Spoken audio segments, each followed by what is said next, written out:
Very good afternoon to everyone. My name is Bhargav HK, Program Lead Bytes. I would like to welcome today's expert Nishit Goel, Senior Principal Consultant Learning, Infosys, Mysore. I would like to welcome all the participants to Bytes Expert Series. Today's topic is Being AI First. I would like to introduce today's expert Nishit Goel. So Nishit Goel is a Microsoft certified trainer with more than 15 years of experience in education and training field. Sir, once again, I welcome you. I request Nishit Goel, sir, to continue the session. Sir, could we record your session? I hope you have no objection. Yeah. Please go ahead. You can record. We Yes, will sir. post it on our YouTube link. We'll upload it there so that people who have missed out will be able to, go through this again. Okay. Thank you. Okay. So welcome again to this session. And thanks, Sujata ma'am, for giving me opportunity to interact with the audience and maybe share my views on being AI first. Okay. Let me share my screen. Yeah, sir.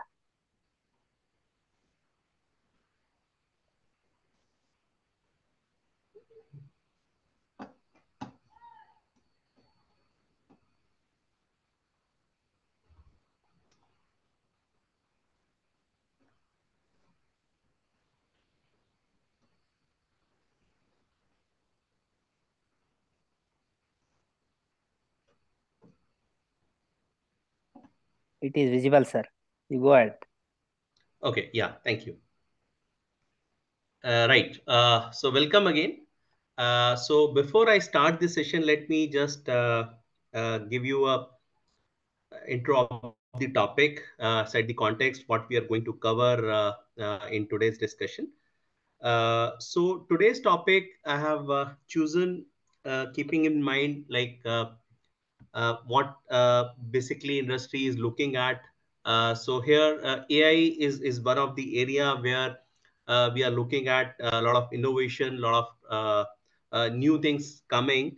So I thought I'll share my views on this AI first topic. Okay. So today we'll talk about what is AI first. What is this AI first concept altogether?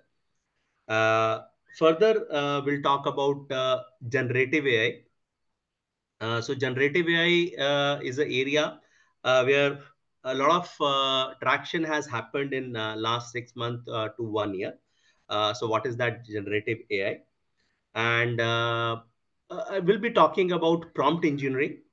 So in a uh, in a company environment, how we can utilize this generative AI or AI first. So what kind of use cases that can help in using this AI first capabilities. So I'll talk about that. Along with that, maybe I'll show some demos, like some few things we can do here, and further I'll let people to explore on this topic and share their input. Okay. So, what is AI first? Okay, so this is what we are talking about in today's session. What is AI first? Further, we'll talk about generative AI, and finally, we'll talk about prompt engineering. Okay, so let's start with the first part, AI first. Okay, so if we talk about AI, so it has a long history where we started with, let's say, very simple uh, computer models which do some kind of prediction, some kind of predictive analysis. We have started with creating small models which can maybe understand a language, understand some text, and maybe provide some input on that, right? And then slowly we start building application around that which are useful for our day-to-day business cases, right? So there's a famous saying from Alan Turing: a computer would deserve to be called intelligent if it can deceive a human into believing that it was a human, right? So it means that if I'm interacting, like there's a famous experiment by Alan Turing. What he says that, let's say, let's say there are two entities conversing with each other. On one side, there's a human being. On other side, there's a computer. So if we can have a conversation where the human sitting on the other side will not know whether we have a computer sitting on the other side or there's a human being, then we can say our computer is intelligent enough so that they can deceive a human, believing that on the other side also there's a human being. So it's a long back where Alan Turing has predicted that. So after so many years of research and development, maybe we have still not reached at this stage, but there are a lot of use cases, uh, lot of utilities, software services we have, which are pretty close to this concept. Okay. So for that, like this AI first concept was first introduced by Sundar Pichai in one of the AI conference, right? Where he point out few key attributes on AI first strategy. Okay. There's a video, probably like here, I'll not play the video, but if required, I'll share the link with the participant. But the key takeaway of that discussion was like uh, if we let's say go just few years back, our approach was mobile first, right? Even before that, like we have used our system, keeping in mind that everyone is using a desktop to interact with the with any application, right? So from that desktop first, we move to mobile first, and all our application, all our services being moved from the desktop browser to mobile applications, right? Then what next? So AI first is a paradigm shift from mobile first to AI first. And there are four core attributes that Sundar Pichai suggested that are associated with AI first experience, right? Let's talk about those attributes one by one, maybe with some examples. So first attribute of AI first is the ability of system to interact in a natural and seamless way, right? So when we are interacting with computing means whether you are interacting with a desktop application or a mobile application, or maybe even a if you go to an ATM, you are interacting with an ATM machine, or any machine which has a computing power, right? So currently, the scene is like when we interact with the machine. Let's say I want to apply for a loan, right? So there's a bank, and I want to apply a loan to that bank. And let's say there's an online system available to apply for that loan. So I'll open that application, let's say on my mobile, and it will start capturing data for maybe approving or at least examining my application. Maybe it'll ask, it'll have a text box and a name written on it. I have to type the name. It'll ask maybe my age, maybe if I have any previous loan, or maybe my salary, maybe my photograph. So there are cryptic information present with let's say name, your age, your other details, and I have to fill those details. I have to upload maybe my photograph. I may have to give my signature, scanned signature, and things like that, right? So I have to actually adapt to that mobile screen or a desktop screen to provide that input, right?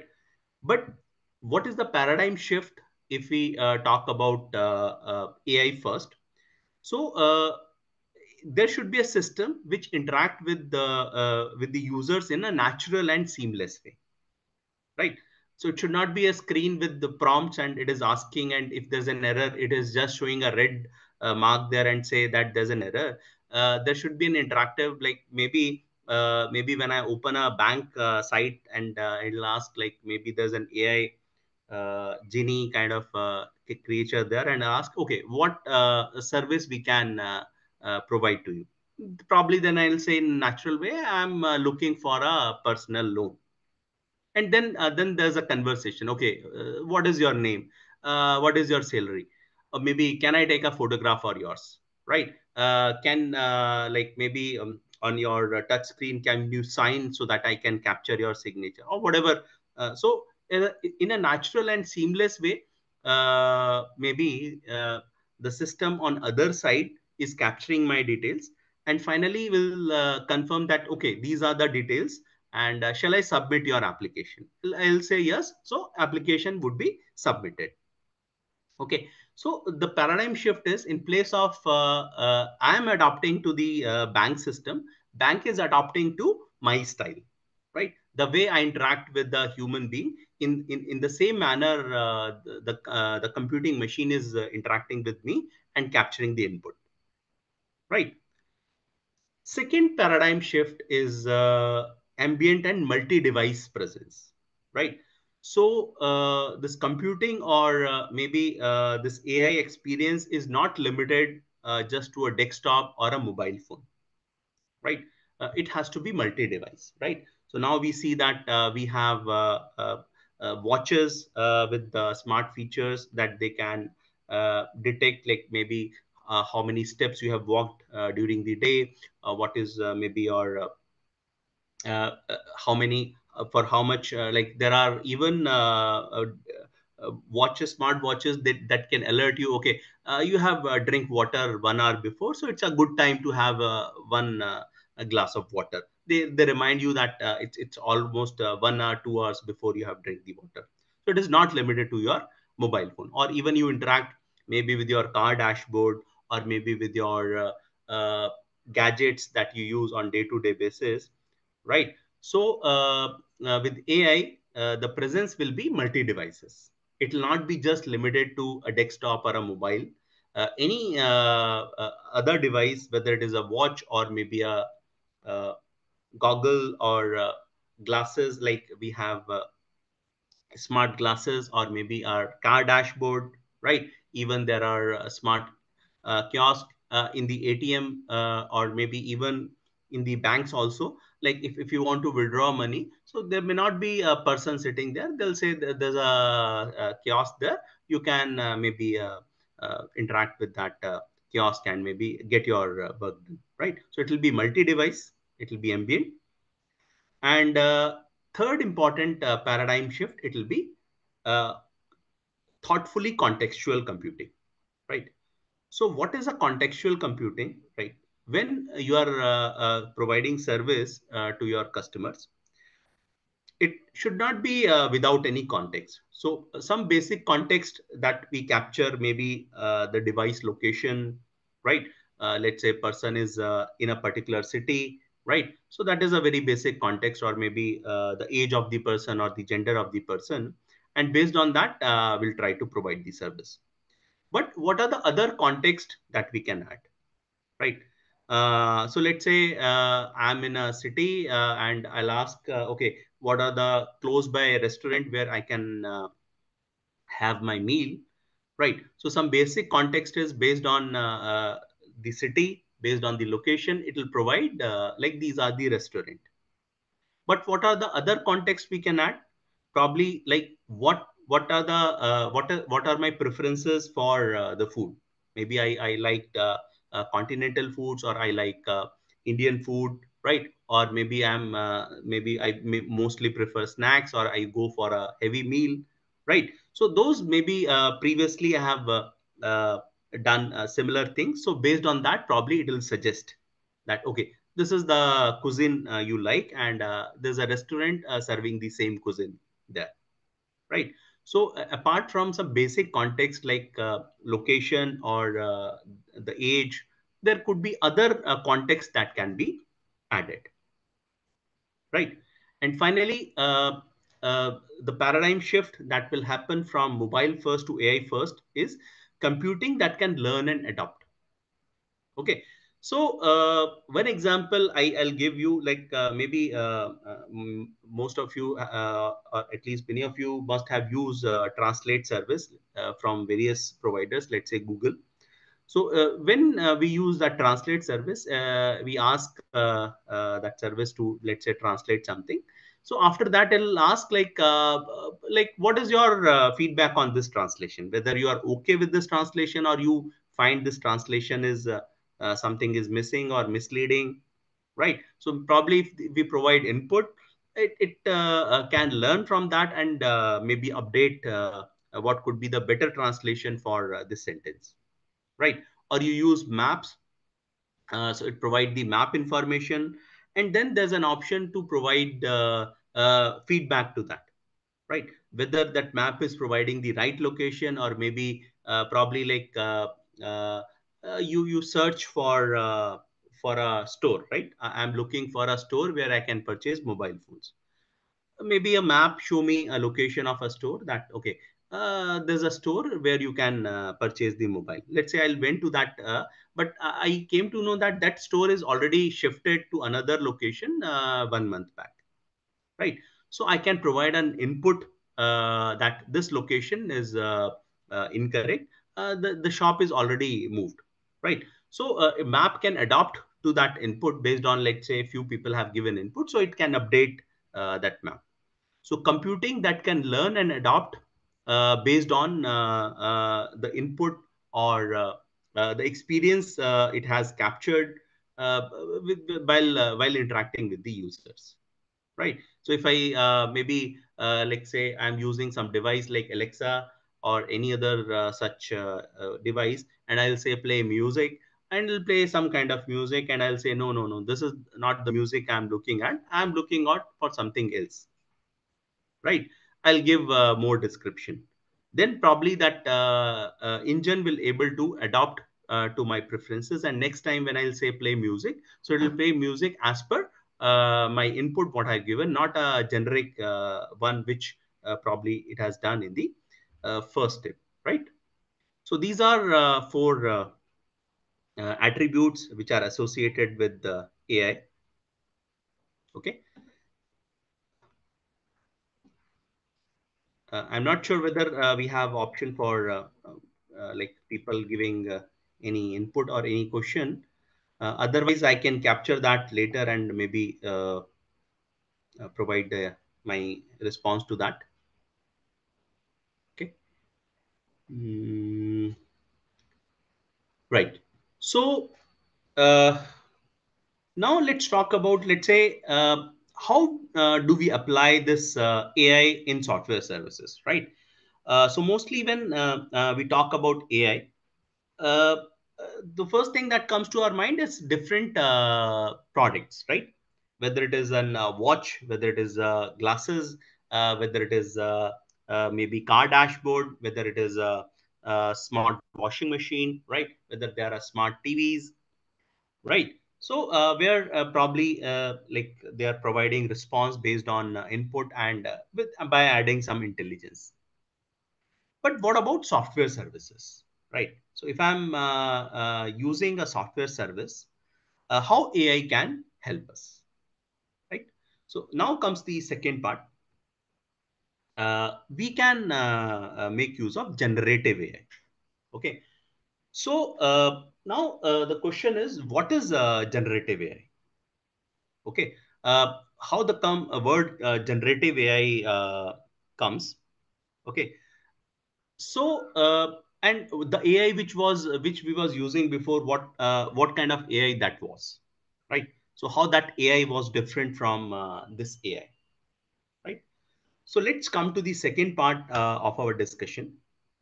What is generative AI, right? How this AI is different from like the AI systems we are using earlier.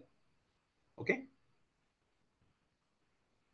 Okay, so I think most of you have heard about generative AI or Chat GPT, but may not be sure. I'm not sure. I hope many of you have already explored it, but assuming that people may not have used it that extensively, so I'm giving my view on that. Okay, so if we talk about AI, AI system, so we have AI system which can probably uh, able to maybe discriminate between the things, like what is right, what is wrong, right? So there may be an AI system which I can train, and it can help me identifying whether this fruit is fresh, or whether it is a rotten one, or whether it is already so like it's a quite old, so I should not use it. So maybe what is the good quality fruits or a bad quality fruit, right? Or maybe it can able to tell me that, like, based on uh, the bank previous data, if a customer is apply for a loan, so what is the credit profile of that customer, should it be safe for this customer to give loan or not, so whether I should approve the loan, or whether I should reject. So it is able to discriminate between the right and the wrong, right? Are able to tell us that, okay, maybe if you want to go from point A to point B, and if there's a circle there, so whether you have to take a left turn or a right turn, right? So it helps us in taking the right kind of decision, right? So what we call a discriminative AI, it is able to discriminate between the right things and the wrong things, and help us in taking the decision. So as a human being, we have a natural intelligence. So if let's say I'm a bank officer, if I come across any loan application, so based on my previous experience, I may have some judgment on that application, whether to approve this loan application or not, right? Or maybe if I'm walking through a road, I want to reach a destination. So based on my previous experience on that route, I can take a decision, like maybe in a traffic peak traffic hour, whether I should take route 1 or route 2, right? But what else we do as a human being? We also are creative, right? We can write poems, we can maybe create paintings, right? We can maybe write an application, maybe requesting for some services from the government, right? Or maybe to our employer. So generative AI basically comes into the second part, right? So like as a human being, we have some creativity. Okay, so in the same manner, generative AI can also help us in creating those things. It can help us in maybe writing a letter, replying to an email, uh, or maybe applying for a post, maybe creating our resume, and most importantly, writing codes. Right. So in IT industry, one of the core thing that we do as a developer is write code. Right. So it can help in that. It can help in writing our test cases. It can help in generating the requirement documents. Right. So what is generative AI?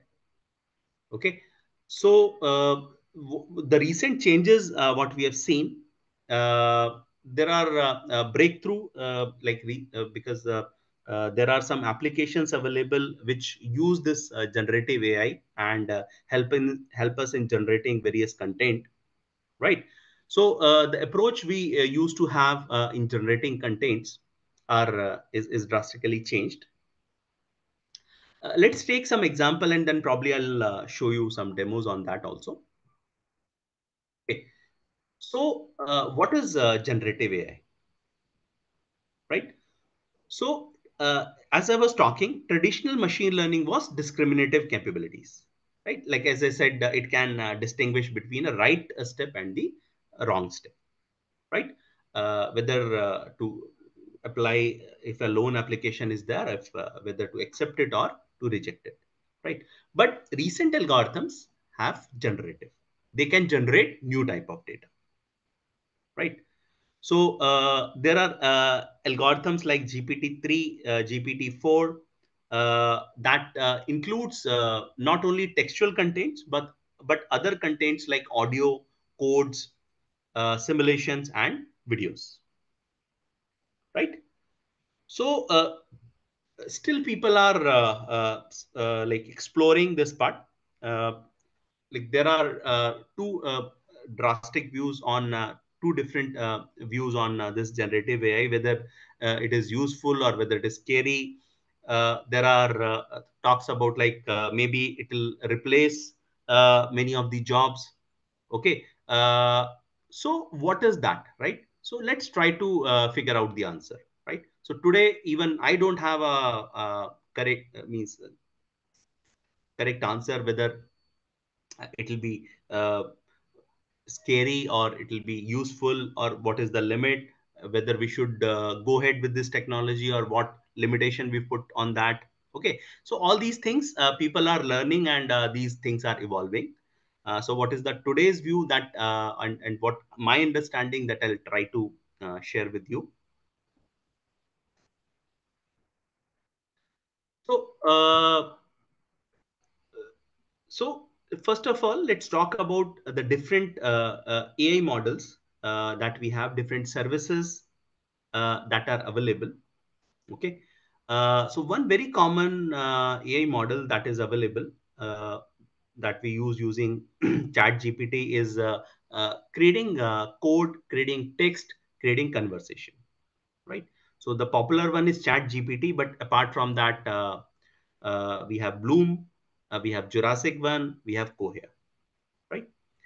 So Chat GPT is the most popular one among these two, but there are other text generation services also. We have in Bloom, Jurassic one, Cohere, as well as like we have some tools which we can use for image generation, right? Like DALI, Dreamix, right?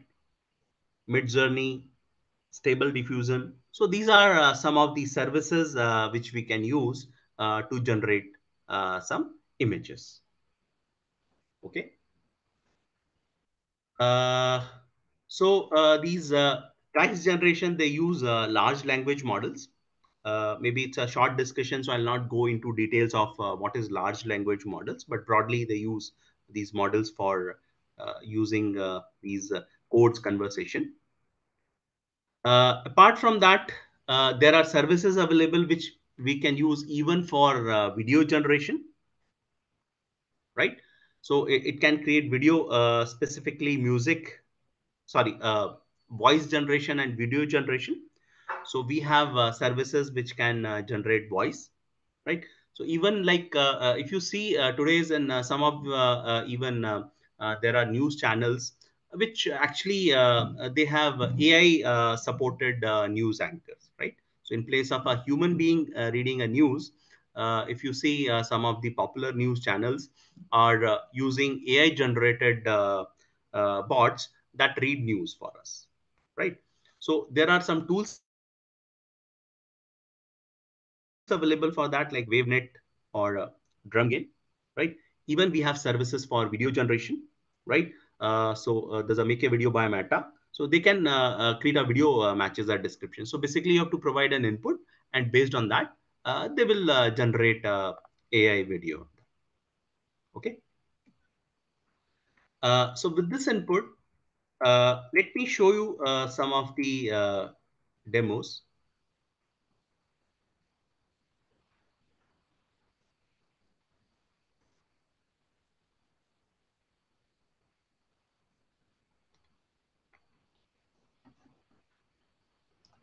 Just wait. I'm opening a reference document. Right.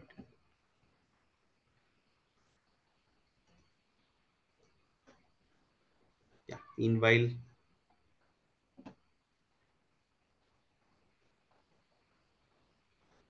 okay.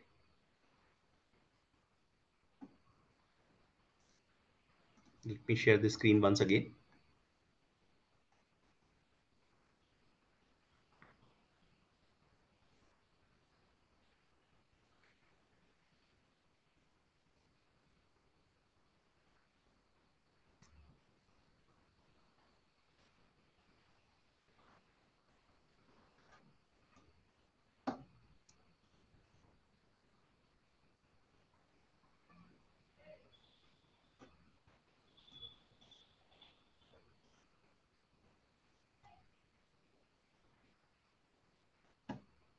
Right.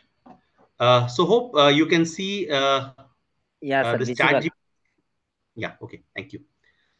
So I have logged into Chat GPT Studio, right? So this is a basic version, so you can create your login to Chat GPT. So currently I have access to 3.5, but they have also launched 4.0. Still, I yet to get the login for that.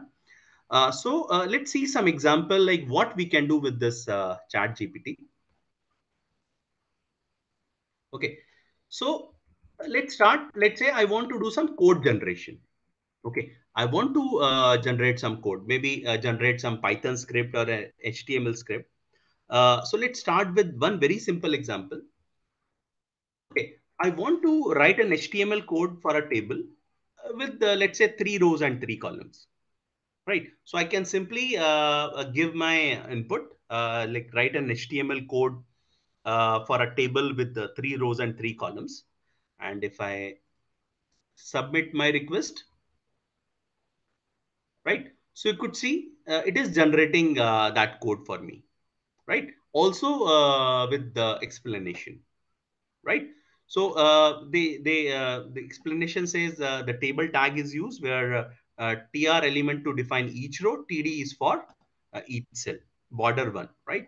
So this is the code. Okay, so you can use it for code generation.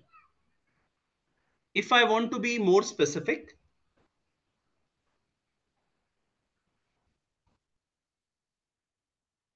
I'm giving another input. Write an HTML code that has a table with blue border, right? So I'm here, it's more specific, like the table should have a blue border. Let's see what code it generates,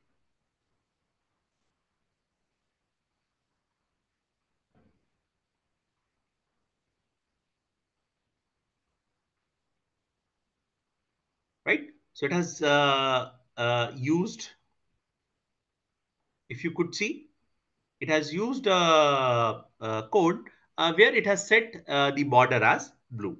And it has also set the title as blue border table, right?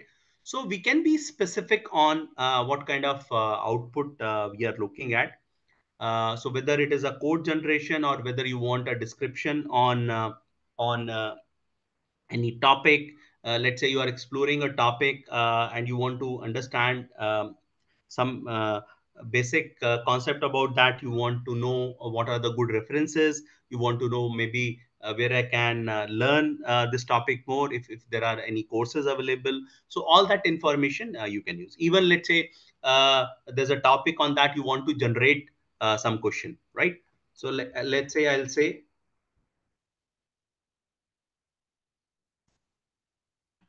5 objective questions on HTML5.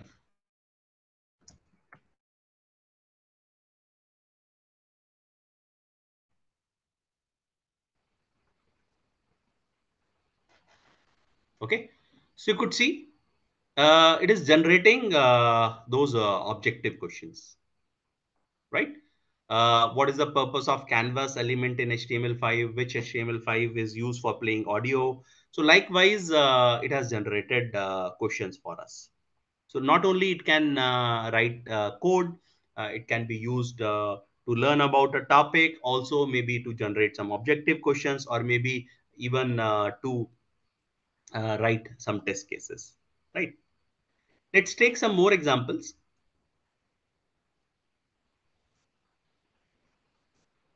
Okay, let's say we want to write code in Python.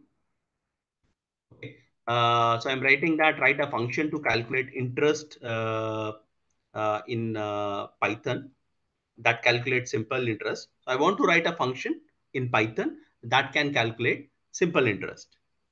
Okay, so if I submit,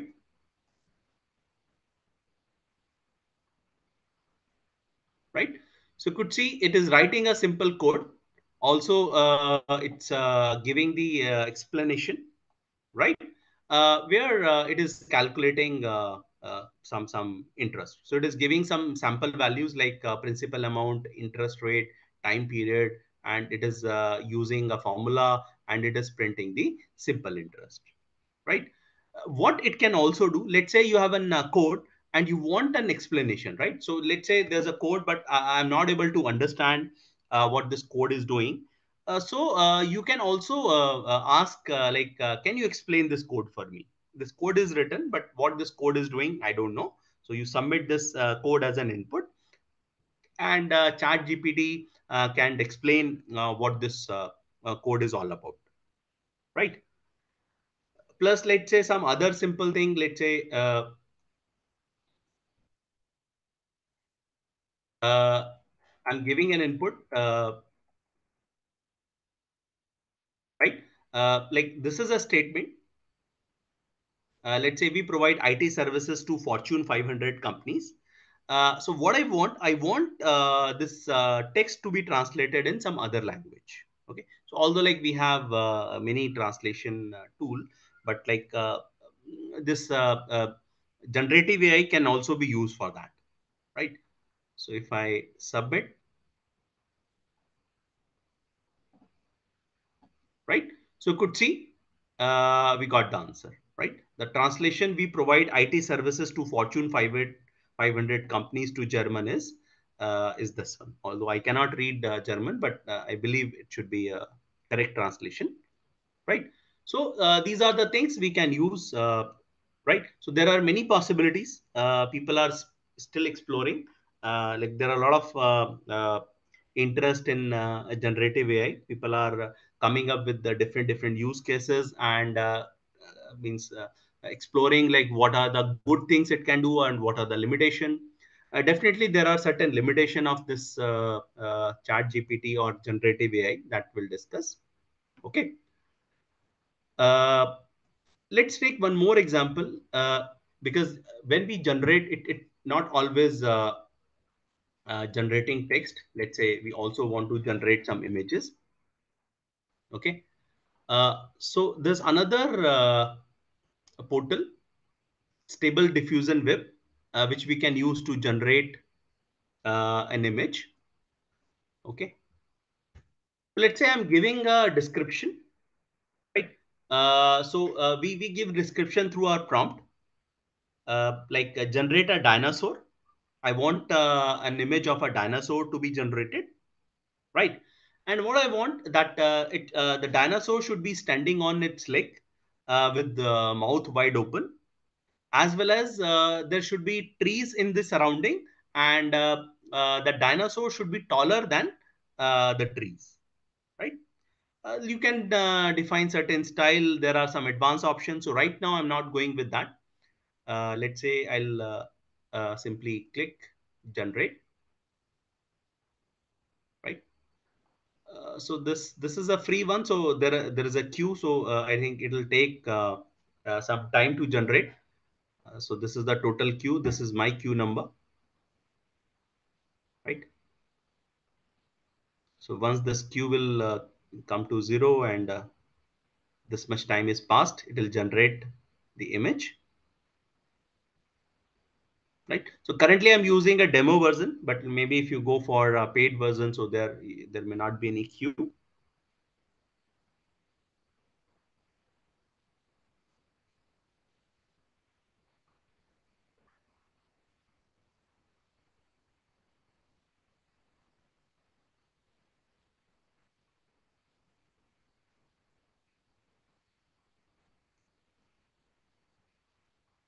So now we are in third.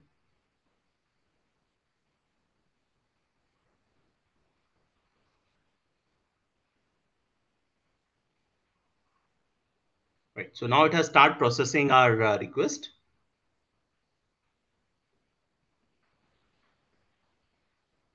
So in some time, you could see it has generated that image, right? You could see it's a dinosaur standing, mouth open, uh, okay, with the surrounding trees, right? Or maybe generate the image of, let's say,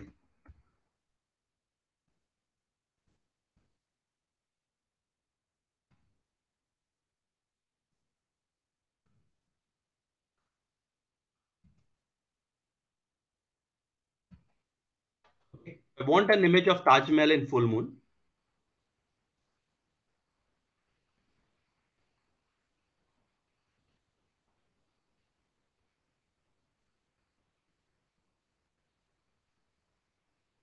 Right. So it will generate based on my prompt input. It'll try to generate that image. So let's wait, and then probably we'll move to the next topic.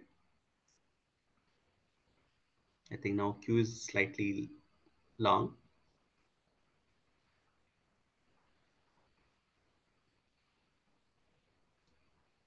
So this probably you can use. Let's say you are creating contents for on some topics. Okay, and for that you need a visual input, right?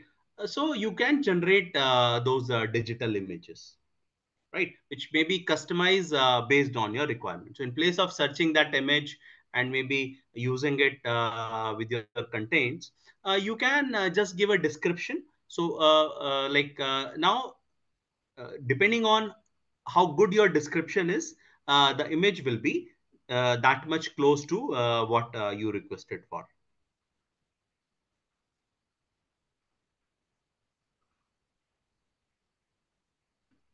Okay, so it has generated, let's say, okay, this is how Taj Mahal may look like in a full moon. Okay, so this is like just instantly I type it. So and you could see it's close. So it's a closed digital image of that description. Okay.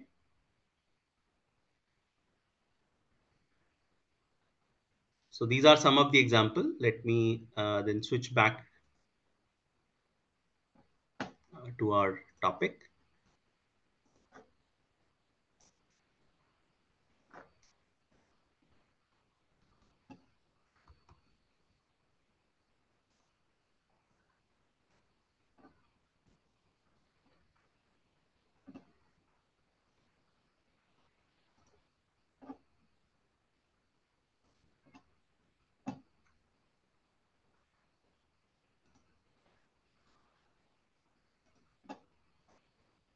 Okay. So this we have seen the like what are the different aspect of AI model. So basically, what they can do, they can translate text, they can generate code for us, they can write the test cases,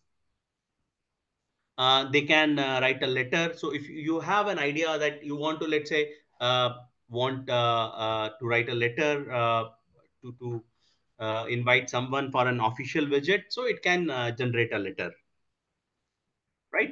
Or maybe it can generate an image, right?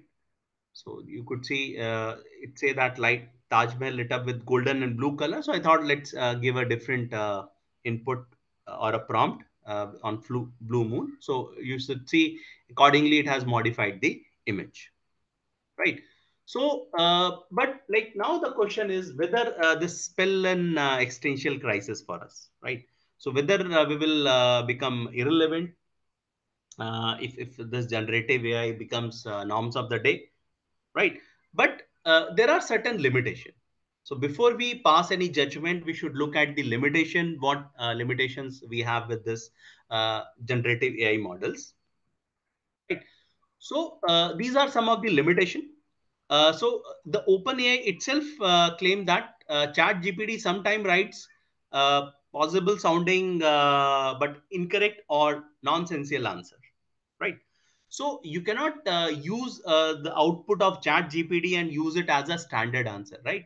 So let's say you have written a code or written a fact, okay, and later you say that because it was generated from Chat GPT, so it has to be correct, right? So that is not the case, because it is based on the input which which is it is getting from the different sources, and the model is not always 100% correct. So there could be sometime nonsensical answer to our questions, right?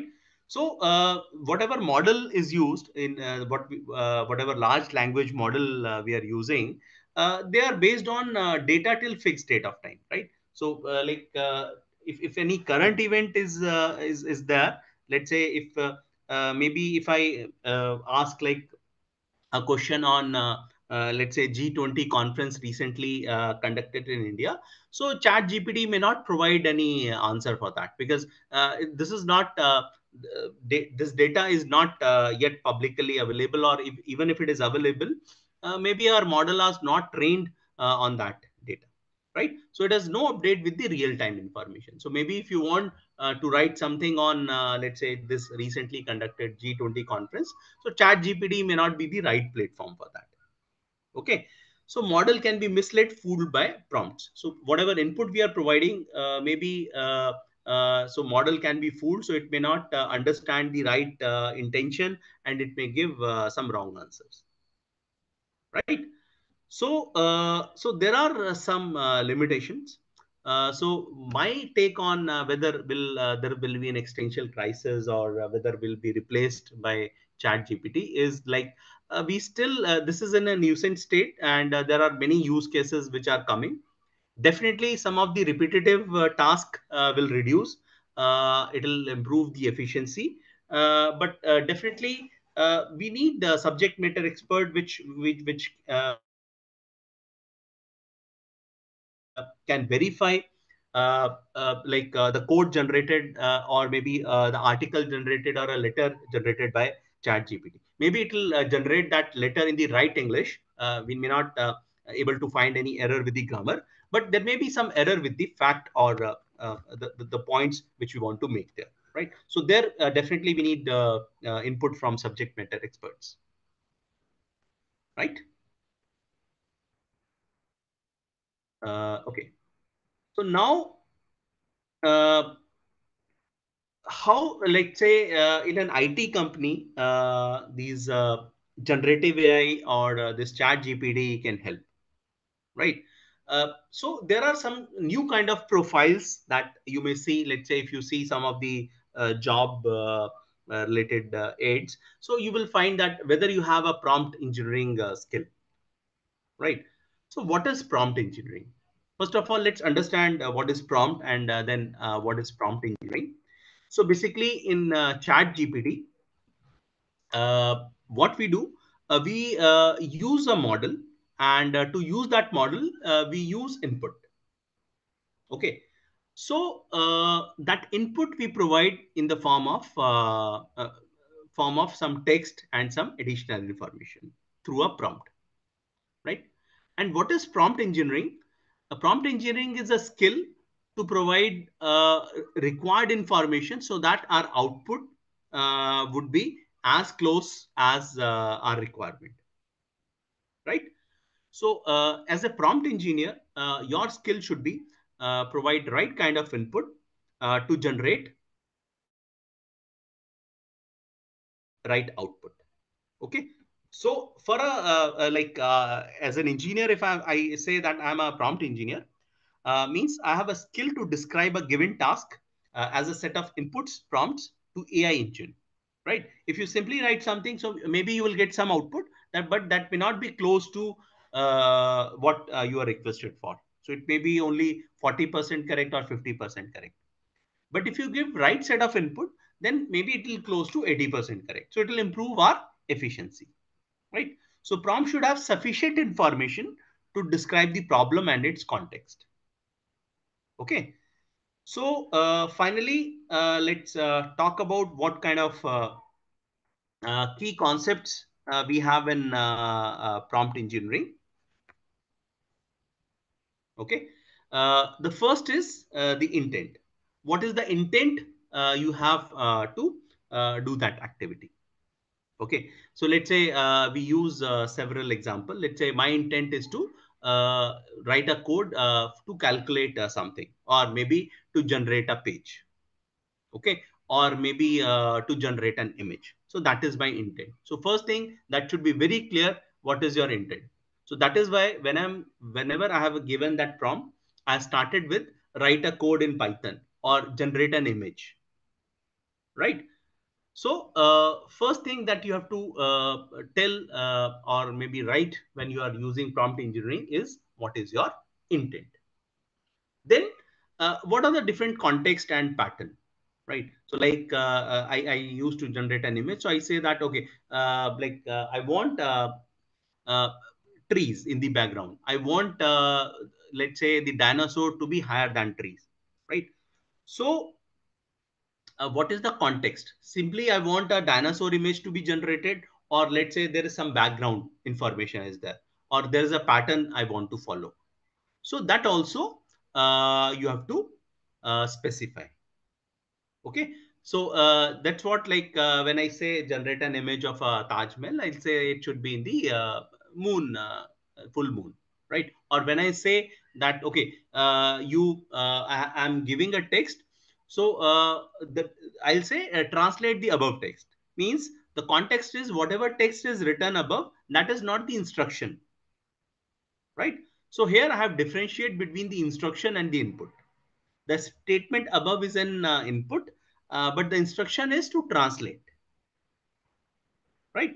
So context is very important.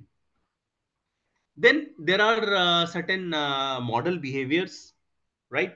We have to choose because right now we are using all trial version, but when you use actual model, there are several behavior that will that model you can select from. Right now, like what are the example we have selected, they have just provided an overview kind of environment where we can do certain things, right? But in actual case, there are different model behaviors from which you can select from. Okay, like we have a chat gpt which mainly we use for text, right? We have another tool which we use for images, right? So if you try to generate an image from chat gpt, it will not give you any output, right? Or there are tools which are specific to let's say uh, audio video. So for example, you are generating a chat bot. Okay. So in that, while creating that chatbot, you can specify that this chatbot will behave like a doctor, right? So if some person asks about some medicine or maybe some disease or maybe remedy for that or maybe what precaution they have to take, you give the answer. But if maybe a person asks about weather, right? Although like it's not a something which your chat cannot answer um, if it is trained on that, but you still say that okay, I don't know, because your model behavior is to be a doctor. Okay. And there are any additional information required or any model parameter. So when we generate these images, uh, how accurate we want those models to be, right? If you want more accuracy, it may need more computing power. Plus, like whether you want uh, a different kind of output for the same input second time or the third time, right? Or maybe you are looking for exact answer. Something like if I ask you that okay, who is the prime minister of India, so whether you ask one time, two time, three times, answer will always be same. But let's say I'm looking at okay, looking at the food inflation in India, what are the remedial step government can take, right? So that is an open ended. So here I am not expecting the chat gpt to give the same answer every time. It should be different answer in different scenarios. Even like if I run it for 5 times, 10 times, I'll get different remedies, right? So these are some of the model parameters we can provide as an input. Okay. uh, so this was about prompt engineering.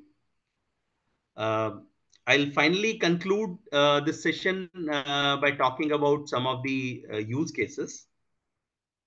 Okay, let's say take some use cases from banking domain.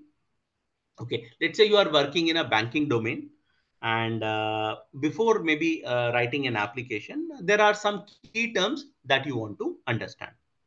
Okay, so for example, you don't know about what is the concept of non-performing assets. Okay, so you can ask chat gpt or any other such engine, like what is non-performing assets, or like if after getting that answer, maybe you are looking for an example. Can I get an real time example on that? Okay, so you can ask, okay, you provide me a concrete example of what is npa, right? Maybe further you want to drill down, you can ask what are the different classification, right? Or how we can provision npas, right?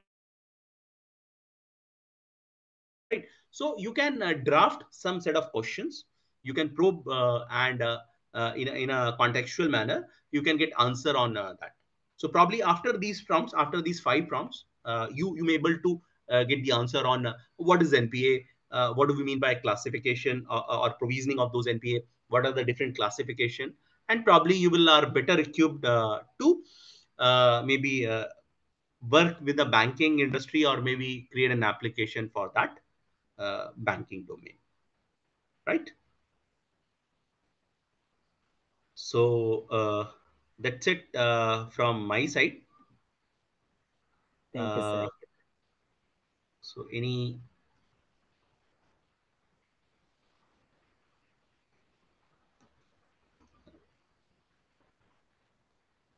Dear participants, kindly post your questions in chat window. yeah, so if any questions you can put it, maybe if I you can answer, I'll answer, otherwise I'll collate and maybe share it.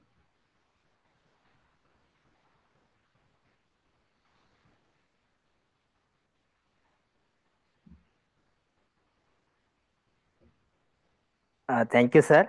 Okay, I yeah. I thank Nishit Goel sir for such an informative session on being a first.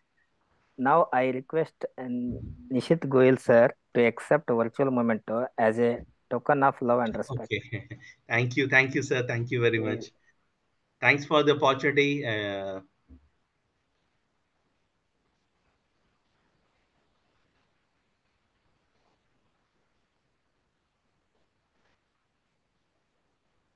Thank you, sir. Thank you. Thank you. Thank you very much. Thanks for the